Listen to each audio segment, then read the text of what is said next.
तो कोई कानून है क्या जिसमें कहा गया है हिंदुओं जनसंख्या घटाओ, ऐसा है क्या? ये मानता है मैंने हताश होने देगी महाराज को। बच्चे पैदा करोगे कि नहीं करोगे? हमने अपने लोगों से कहा है कि वो ज्यादा से ज्यादा बच्चे पैदा करें। आज अगर कोई व्यक्ति कुछ नहीं कर सकता तो मैं कहती हूँ आप सिर्फ बच्चे पैदा कर दीजिए, पाल नहीं सकते हम पाल लेंगे। विरोधाभास देखिए, एक तरफ बीजेपी के सांसद लाए जनसंख्या नियंत्रण विधेयक, दूसरी तरफ हिंदुत्ववादी ग्रुप ने आह्वान करना शुरू किया कि हिंदू ज्यादा बच्चे पैदा करें। दोनों का मकसद एक ही था, भक्तनुमा अतार्किक लोगों के मन में यह वहम डालना कि मुसलमान ज्यादा बच्चे पैदा कर रहे हैं। मुसलमान कुछ ही सालों में हिंदुओं से अधिक हो जाएंगे और फिर देश पर कब्जा कर लेंगे। मुसलमान 5 बीवियां और 25 बच्चे रखते हैं।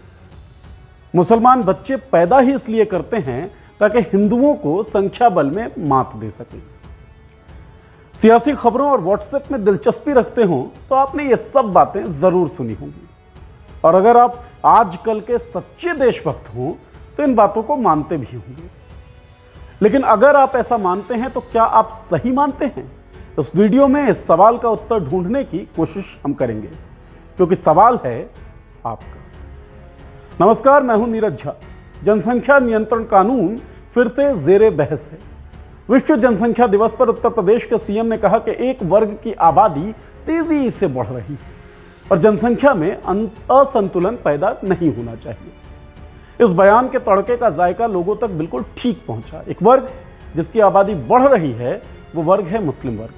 नाम नहीं लिया गया, लेकिन समझाया यही गया और यही समझा भी गया। बीते दिनों जनसंख्या नियंत्रण विधेयक को वापस लेते हुए बीजेपी के राज्यसभा सांसद राकेश सिन्हा ने भी हिंदू और मुसलमानों की जनसंख्या वृद्धि की ओर इशारा किया था। लोगों के मन में यह भाव ठूंसने के बाद क्या कहा जाता है वो सुनिए। तो कोई कानून है क्या जिसमें कहा गया है हिंदुओं जनसंख्या घटाओ, ऐसा है क्या? ये मानता है मैंने हताश होने देगी महाराज को। बच्चे पैदा करोगे कि नहीं करोगे? हाँ। हमने अपने लोगों से कहा है कि वो ज्यादा से ज्यादा बच्चे पैदा करें और अपने बच्चों को अपने परिवार की अपनी रक्षा करने में सक्षम बनाएं। आज अगर कोई व्यक्ति कुछ नहीं कर सकता तो मैं कहती हूँ आप सिर्फ बच्चे पैदा कर दीजिए, पाल नहीं सकते हम पाल लेंगे। विरोधाभास देखिए, एक तरफ बीजेपी के सांसद लाए जनसंख्या नियंत्रण विधेयक, दूसरी तरफ हिंदुत्ववादी ग्रुप ने आह्वान करना शुरू किया कि हिंदू ज्यादा बच्चे पैदा करें। दोनों का मकसद एक ही था, भक्तनुमा अतार्किक लोगों के मन में यह वहम डालना कि मुसलमान ज्यादा बच्चे पैदा कर रहे हैं। खैर, असलियत क्या है, आंकड़े क्या कहते हैं वो समझिए। मुसलमान देश की आबादी का 14.2% हिस्सा है, जबकि हिंदू देश की आबादी का 79.8% हिस्सा है।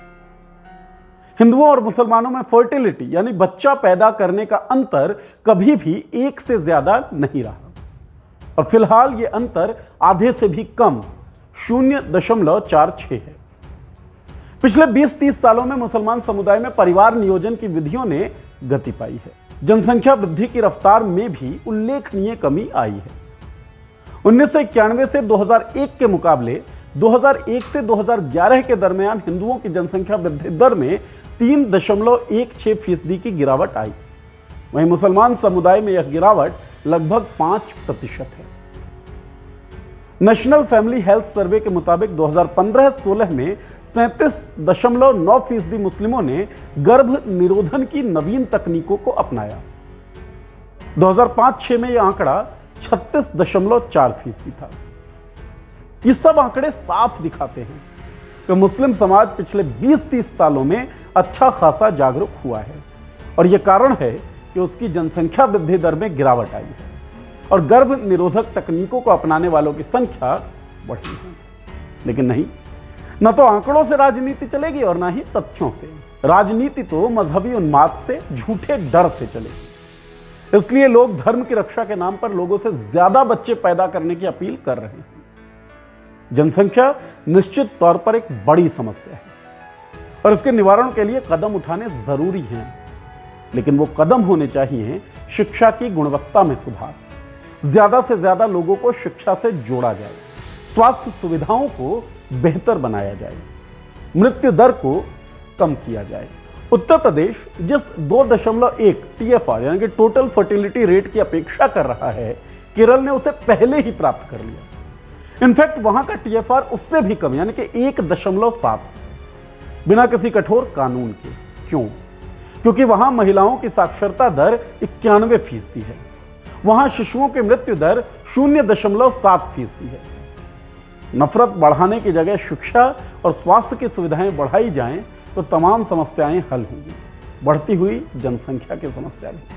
आप देखते रहिए मॉलिटिक्स, खड़े रहिए सच के साथ और साथ दीजिए हमारा। शुक्रिया।